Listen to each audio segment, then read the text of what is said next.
په ټوله نړۍ کې نن د سمي او بصري کلتوري ورثو حفاظت نړیواله ورځ مانځلو مقصد د دغه ورثو اهمیت په ډاګه کول دي او ځوان کول ته د کلتوري ورثو په هکله شعور او آګاهي ورکول دي.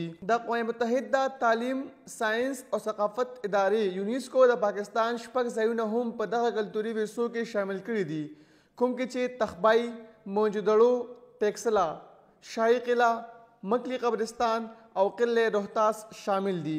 د پیښور نه 80 کیلومتره فاصله باندې موجود د بودھ تهذیب یادګار کنډرات موجود دي، کوم ته چې د تخبای کنډرات ویل کیږي. دغه تاریخي مقام خپل تاریخي اهمیت په توګه په کال 1980 کې یونیسکو له طرفه عالمي کلتوري ورثه ګرځولې شوې ده.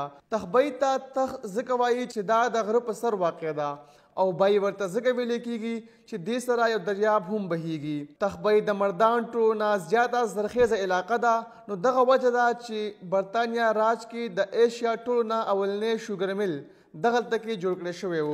پاکستان د دنیا په هغه ملکونو کې شامل دی چېرته چې د 15,000 کلونو وړاندنی کلتوري آثار موجود دي. په دغه کې د وادي سند تهذیبي مرکز موجودړو هم شامل ده، کوم چې په کال 1980 کې د عالمي کلتوري ورثې په فهرست کې شامل کړل شوی و.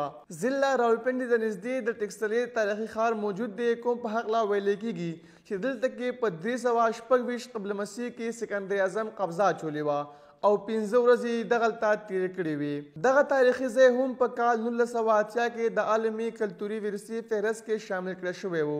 د مغل بادشاه اکبر اعظم د دور قلعه، کوم ته چې د لاهور شان هم ویل کیږي، دغه قلعه شالیمار باغ سره په کال 1981 کې نړیواله ثقافتي ورثه ګرځولې شوې وه. یاد لري چې شالیمار باغ ته د ایشیا ټولو نه ښایسته باغ هم ویل کیږي. ټټه ته نږدې یو وړه شانتې علاقه مکلی چې د کومې تاریخي مقبره په ټوله نړۍ کې مشهوره ده.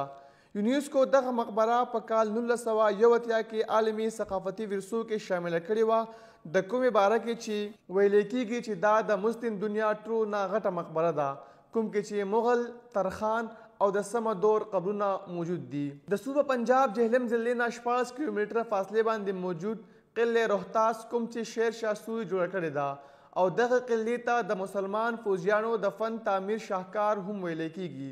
یونیسکو په کال 1999 کې دغه قلعه عالمي ثقافتي ورثو کې شامله کړې وه.